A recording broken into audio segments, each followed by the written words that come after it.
Sign up for free Stratfor Intelligence. Simply enter your email address to receive 2 free reports each week. The Gulf Cooperation Council countries announced Monday that they were deploying military forces to Bahrain under the umbrella of the Joint Peninsula Shield Forces.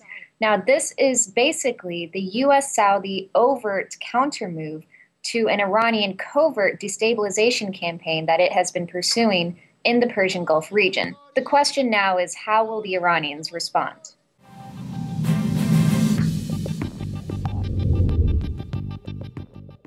The reports of the GCC troop deployment comes just 2 days after U.S. Secretary of Defense Robert Gates paid a visit to the Bahraini capital. The United States, the Saudis, and the rest of the GCC states have been monitoring very closely the level of Iranian involvement in the Bahraini opposition, understanding very well that the Iranians have a strategic interest in reshaping the political reality of the region in favor of the Shia, thereby destabilizing the balance of power in the region and placing in jeopardy vital U.S. military installations.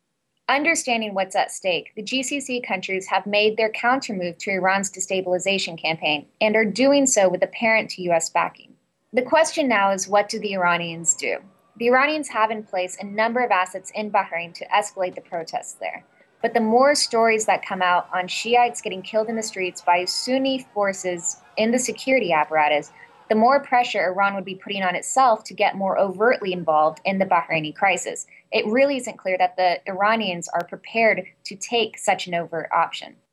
The Iranians much prefer operating in a covert space to shape the political realities on the ground. They did this very effectively in Iraq and Afghanistan, which they saw as a very high reward and low risk effort in order to get its strategic objectives met. In the case of Bahrain, the Iranians face major logistical constraints in trying to project military power to an island that's nestled between Saudi Arabia and Qatar, 2 Sunni powers, and an island that is also shielded by the U.S. Fifth Fleet. Now, the Iranians could choose to stand back, but they would do so at the risk of looking ineffectual at a time when Shiites are coming under threat from Sunni forces. On the other hand, the Iranians could stick to their covert plan and use its covert assets in places like Afghanistan, Lebanon, or even Saudi Arabia to try to ratchet up crises elsewhere in order to avoid having to get embroiled in a situation it doesn't want to in Bahrain.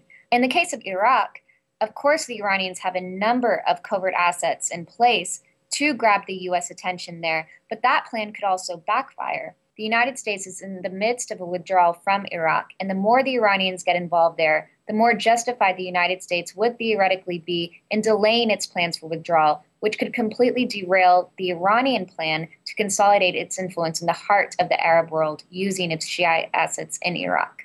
So the Iranian roadmap in the Persian Gulf appears to be off track as a result of a pretty overt U.S. and Saudi countermove in the region.